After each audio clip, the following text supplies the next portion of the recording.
This week in class, we are doing weave pulls. We're also doing the teeter, but mostly we're focusing on weave pulls. So this is going to be my little spiel of weave pulls and why we're doing certain things, and to help you understand the mechanics of dogs, but also why certain exercises help certain behaviors that you may be struggling with either in a trial or even in practice. So these exercises assume that the dog knows how to weave, but you may be struggling with either the entrance, the middle of the pulls, the duration of the pulls, or the exit of the pulls. Or you may be struggling with some distraction stuff that is going on. And distraction stuff is a big one because it can not only be the handler, but it can also be the environment. It can also be other people, which is the environment, right?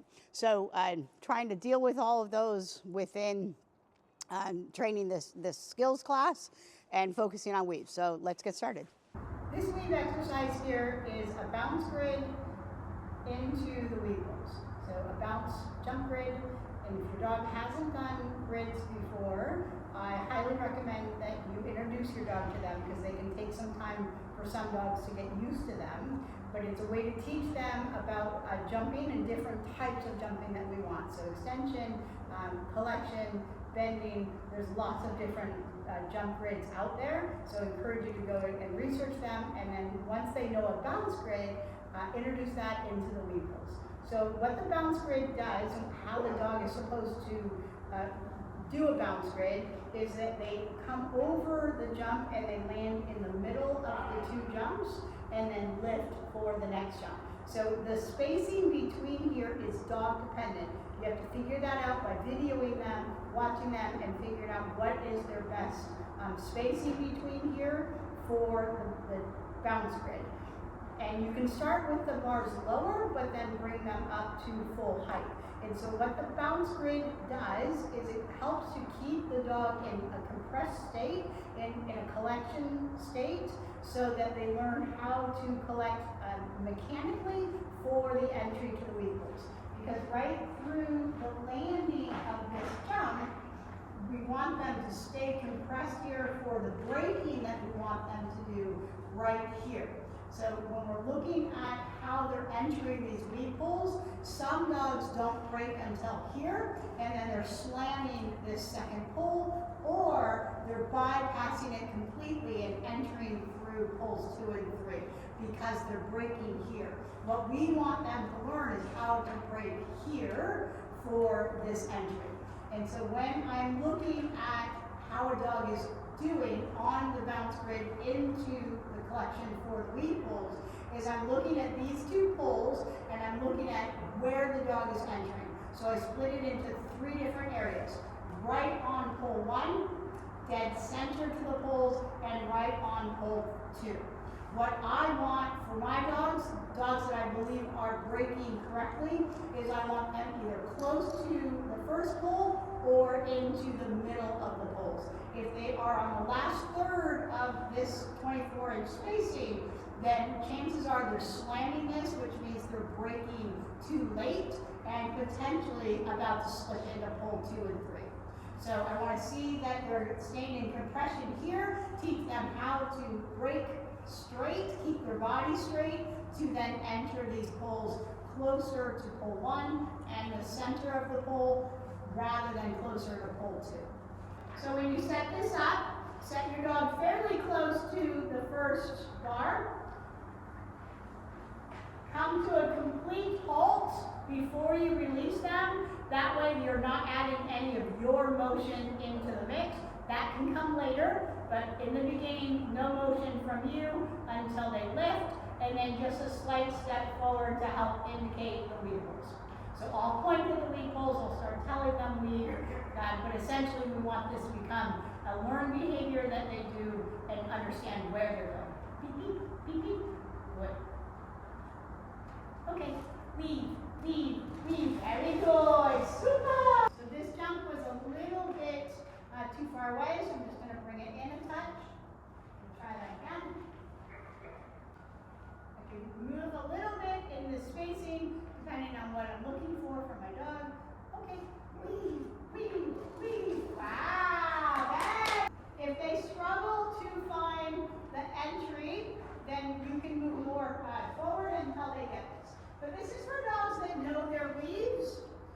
but you're looking to help them understand about collection. I have to adjust these poles. He's pushing the poles a little bit. So these are not staked down.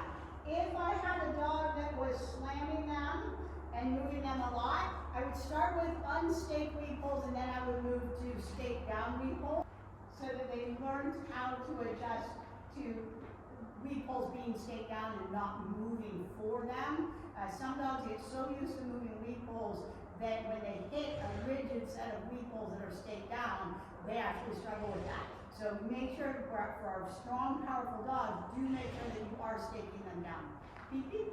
So this is for dogs that are struggling to find the entry. I would come into this position. Again, I'm not going to move. Okay.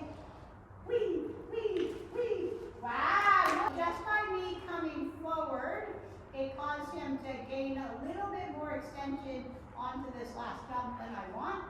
So I'm going to go ahead and adjust that. I'm going to push him in just a little bit and see if he can figure that out.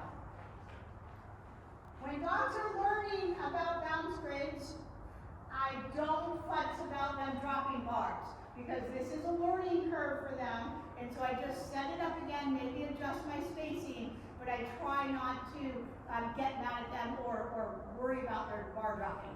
Beep, beep, you're too close. Beep, beep, beep. Okay, weave, weave, weave, weave. Boy, boy. He's still jumping slightly wrong on this, and I'm not sure if I got him too close or too far away. I would have to look at video to figure that out. So let me adjust this just a little, see if that helps him. And I'll go ahead and change my location as well. Okay, weave, weave, weave. That looked nice. Wow, good job. I like how that looks through here. So it could be based on my location, because the further forward I am, the more they want to drive. So it could be that I was back here. It could also be that I changed the spacing. So if I need to know that, then I need to only change one variable at a time. Channel weaves. All right, channel weaves run with a little channel right dead center. So my channel weaves are pretty dang old. They're not the best set, but they do work. So my channel weaves kick out based on this slide through here. So I can make them quite open up to about a foot and a bit, and then drop them all the way down to, I think, an inch, maybe a half an inch. But they move a lot. So the stability of mine are not great. I do have to stake them down if I have big, strong dogs going through. They may move quite a bit on Eli, so I'm not going to stake them down. So I'm going to drop them in. All right, so why do I use channel weaves? I love channel weaves to help build speed. The channels allow the dog's shoulders to move a little bit more, and so if they want to single stride, channels help them. It allows them to throw that foot out a little bit easier. I don't stay on channels for a long time because I do think that dogs get to the point where they're inaccurate in how their body should feel for straight, but I definitely like them for speed. I like them to introduce difficult handling moves where I want to make the weaving easier on the dog. So channels become easier for the dog because they have more room to move through them. They're able to push their nose a little bit faster through them because they don't have to bend their head quite as much to push the pole out of the way. So I love channels, but also I don't sit on them for very long. So I will do an exercise and then get off of them. Even for my very large dogs that need help in learning their footwork because they're so long. I mean, I have some dogs that literally span almost 4 poles between their tail and their nose. And so, and the tail will wrap around the pole. And so when they are learning, I want them to have that big open space, or at least a 3-inch gap, maybe even 2, to allow them to learn their footwork. But then I also bounce them back onto regular straight poles because I don't want them to get totally used to how it feels to have an open space. So I will fluctuate between the two. Get your ball. I will fluctuate between the two to help them with the speed, help them with the footwork, but then I'll go back to regular weaves to make sure that they're understanding how it still feels when it's more rigid and more streamlined. All right, so I love channels for speed. I'm going to show you some speed with Eli. Weave, weave, weave.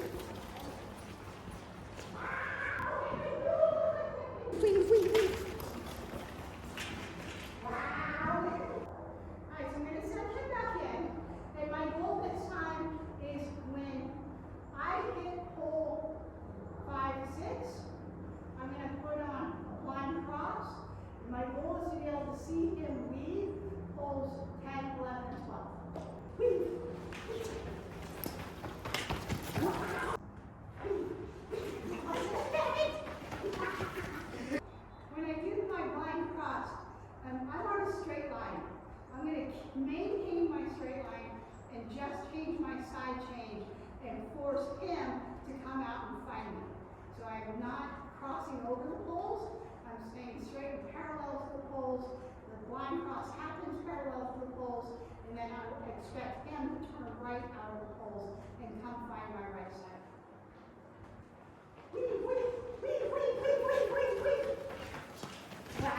So the reason that I am doing the blind cross so early, and it's way early, the reason that I'm doing the blind cross so early is because I want to teach him that he can stay in the poles regardless of where I'm at.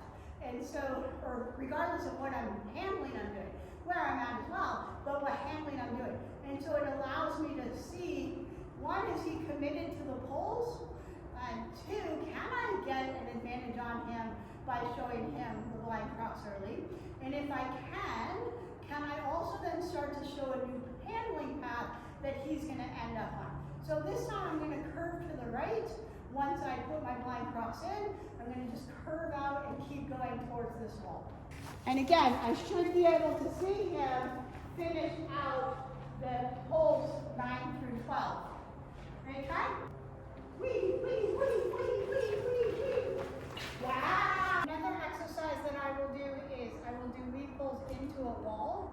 And when I'm doing this distance from the last pole to the wall is, again, dog dependent.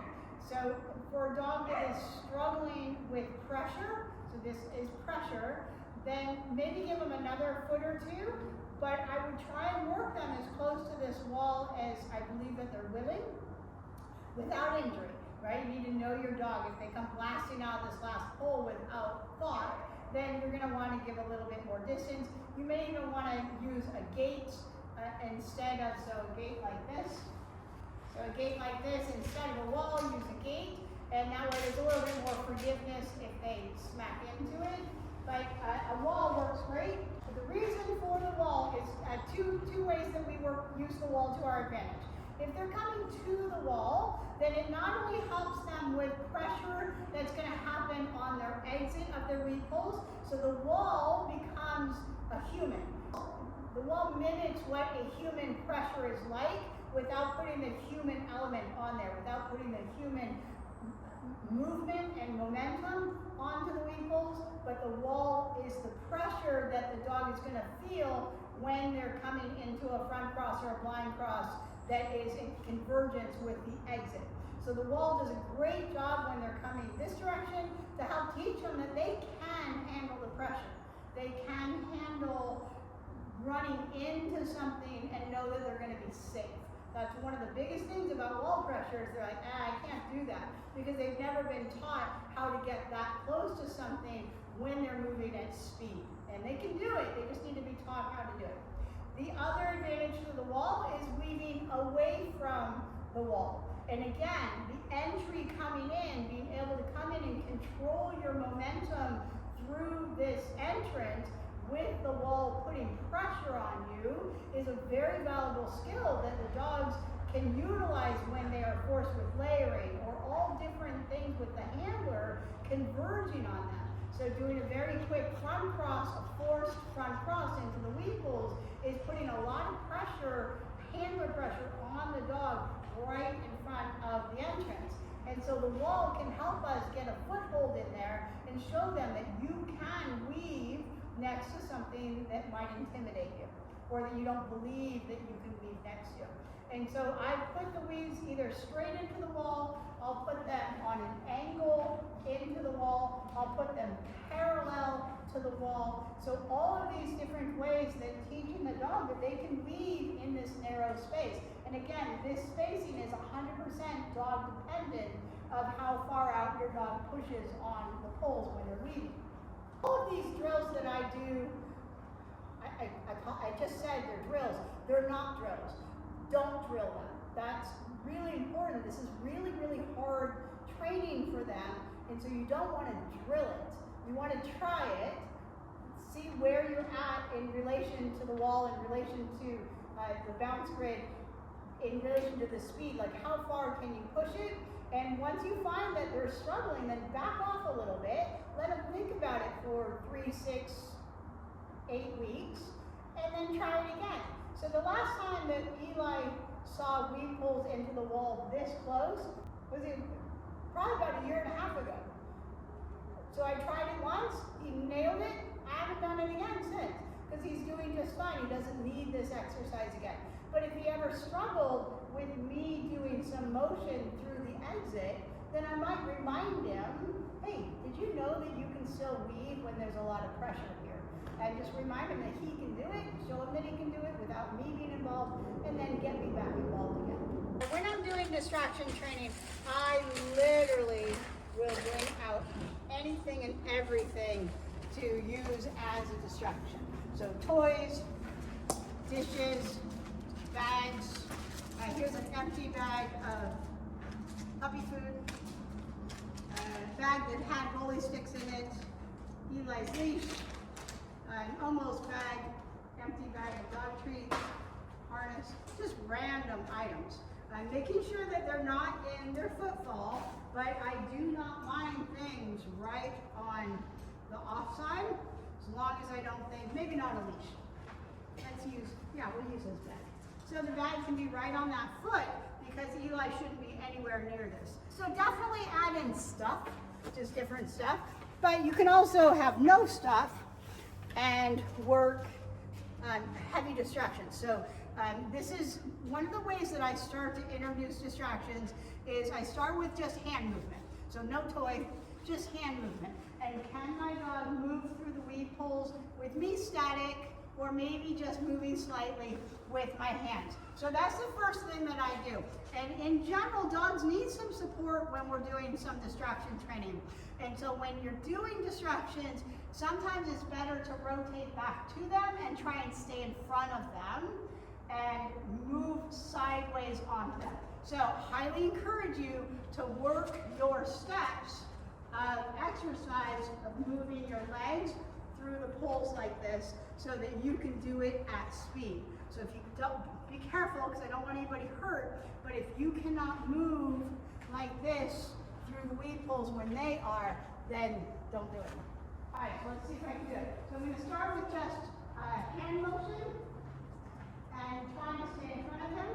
And if you need to get in front of them, then it's better to try and send them up to the entrance. So you may need to work your entrances first before you do this exercise, but send them up and then try and stay in front.